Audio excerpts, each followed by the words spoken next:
বিসমিল্লাহির রহমানির রহিম। মাধ্যমিক ও উচ্চ মাধ্যমিক বেসরকারি শিক্ষা প্রতিষ্ঠানের প্রিয় শিক্ষক কর্মচারীবৃন্দ, আসসালামু আলাইকুম। আজকের প্রসঙ্গটা হলো শিক্ষক কর্মচারীদের ইএফটিতে বেতন ভাতা প্রদান প্রসঙ্গে।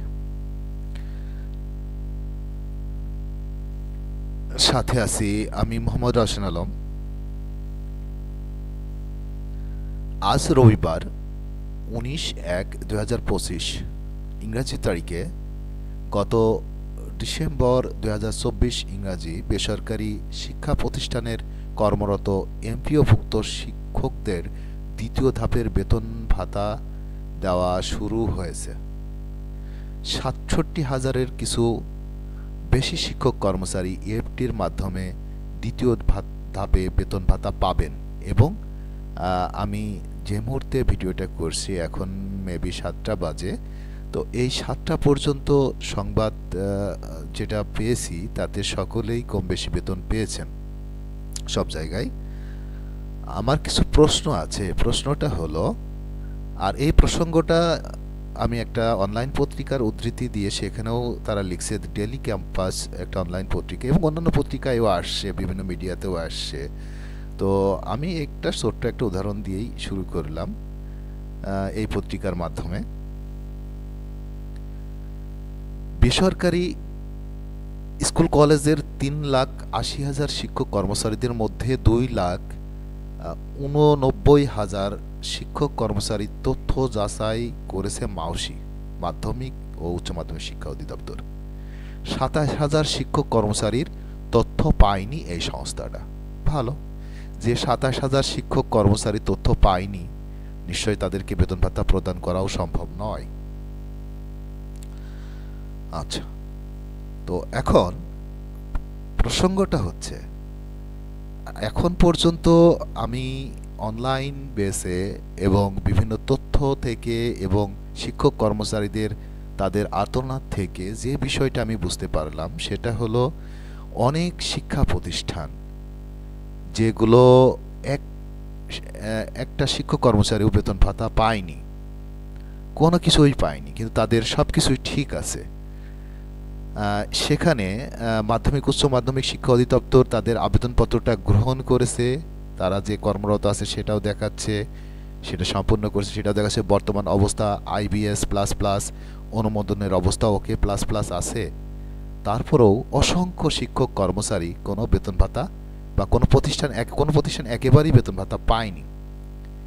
তো আমার প্রশ্নটা হলো যে আপনারা কি যাচাই বাছাই করলেন আর কি করলেন, যে এই যে আপনারাই তো এখানে এটা অনুমোদন করছেন নাকি, আর এদের সম্পূর্ণ সঠিক আছে? আমি যেগুলো যাচাই করছি বা দেখছি, তাদের NID card, bank account number, ব্যাংকের নামের সঙ্গে নিজের নামের তথ্য সব কিছুই তো ঠিক আছে দেখলাম।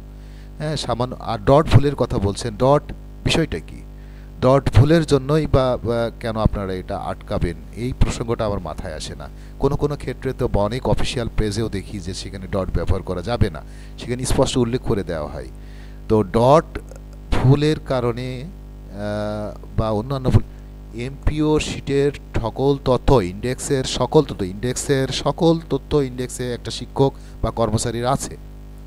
ছোটোখাটো ভুল ভ্রান্তি থাকলেও তারা দীর্ঘদিন ধরে বেতন ভাতা পায়ে আসছে। এই সামান্য ত্রুটির কারণে তাদের একটা পরিবার আছে, তাদের দীর্ঘ ভোগান্তির ভিতরে ফেলে, আপনারা জানেন যে একটা শিক্ষক কর্মচারী কত কম মানের বেতন পায়, আর তাদেরকে এই ভোগান্তির ভিতরে ফেলে তাদের বেতন ভাতা বন্ধ করে রাখা একটা, আমি কি বলবো আবার, যে সেই বৈষম্যর কথা, সেই স্বৈরাচারের কথাই বলবো নাকি এটা শুধু আপনারাই ভালো বোঝেন, আপনারাই ভালো জানেন, এটাই আপনাদের কাছে বড় কথা?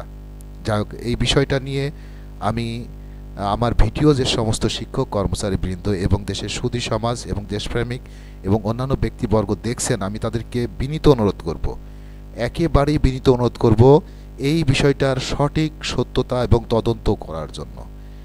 যে এই যে এমন যে তারা এটা গ্রহণ করছে IBS++ এবং অনুমোদন করার পরও অসংখ্য শিক্ষা প্রতিষ্ঠানের শিক্ষক কর্মচারী বেতন ভাতা পাচ্ছে না, কেন পাচ্ছে না? তাহলে এটা ম্যানুয়ালি করা উচিত ছিল না? ম্যানুয়ালি করে তাদেরকে এই প্রক্রিয়াধীন করে তাদেরকে সঠিক করে তারপরে তাদেরকে ইএফটিভুক্ত করা উচিত ছিল না? সব কিছুই সম্ভব ছিল, এবং সেটা যদি মনের ভিতরে একটা সদিচ্ছা এবং ভালো কিছু থাকে। তো আমি দোষারোপ করব না, কোনো কিছু বলবো না। তবে একটা কথাই আমি আপনাদেরকে বলতে চাই, সেটা হলো শিক্ষক কর্মচারী এরা কিন্তু আসলেই খুব খুব সৎ এবং আদর্শবান ব্যক্তিত্ব সম্পন্ন মানুষজন। হ্যাঁ, খুব ভালো একটা জেন্টালিটির পরিচয় দেয় এরা প্রত্যেকেই, এবং ভালো ফ্যামিলি থেকেই আসে। হ্যাঁ, আর শিক্ষক কর্মচারী হলেই তারা কিন্তু তাদের মানসিক একটা একটা স্বচ্ছতার ভিতরেও থাকে। তো তাদের সঙ্গে এই ধরনের বৈষম্যমূলক বা প্রতারণামূলক আচরণ দীর্ঘদিন ধরে চলে আসছে। এটা আমি মনে করি আপনাদের এই বিষয়টা খতিয়ে দেখা উচিত। আমি এটা বলবো, আর শিক্ষক কর্মচারী আপনারা যারা এই ভোগান্তিতে পড়ছেন তারা কি ব্যবস্থা গ্রহণ করবেন এবং কি করলে সঠিক সমাধান হবে। বেতন ভাতা আপনাদের পাওয়ার দরকার নাই, কিন্তু আপনারা যদি মনে করেন যে এটার জন্য আসলে একটা সমাধান দরকার, দেখেন বাংলাদেশ থেকে স্বৈরাচার হাসিনার পতন হয়েছে, সে পালাইতে বাধ্য হয়েছে। আজ না হোক কাল যদি কোনো অন্যায় অফিসার থাকে তো অবশ্যই সেটার একটা পথ বের হবে নিশ্চয়। এই প্রসঙ্গে আমার যে মতামত আমি সেটা বলি। মাধ্যমিক ও উচ্চ মাধ্যমিক শিক্ষা অধিদপ্তরের অধীনে বেসরকারি এমপিওভুক্ত শিক্ষকদের সঙ্গে বৈষম্য ও দুর্নীতির চিত্র অত্যন্ত উদ্বেগজনক। এমপিও অনুমোদন, বেতন ভাতায় নিয়মিততা উদ্বেগজনক। হ্যাঁ, পদোন্নতি এবং বদলি প্রক্রিয়ায় স্বচ্ছতার অভাবে এই বৈষম্য দিন দিন বাড়ছেই। অনেক সময় রাজনৈতিক প্রভাব ও দুর্নীতির কারণে যোগ্য শিক্ষকরা ন্যায্য অধিকার থেকে বঞ্চিত হন। এই অবস্থা শিক্ষকদের মানসিক চাপ বৃদ্ধি করে এবং শিক্ষার গুণগত মানেও নেতিবাচক প্রভাব ফেলে। তাই আমি অনুরোধ করব যে মাধ্যমিক ও উচ্চ মাধ্যমিক শিক্ষা অধিদপ্তরের সকল কর্মকর্তা কর্মচারী এবং শিক্ষা মন্ত্রণালয় এই বিষয়টা একটু একটু খতিয়ে ভালো করে দেখার জন্য, যেন এই ধরনের ভোগান্তিতে শিক্ষক কর্মচারীগুলো আর না পড়ে, এবং খুব দ্রুত এটার সমাধান কিভাবে সম্ভব হবে সেটার পথ বের করার। এবং সেটা বেশি সময়ের জন্য আপনারা এটা নিয়েন না প্লিজ, কারণ এদের অনেক কষ্ট।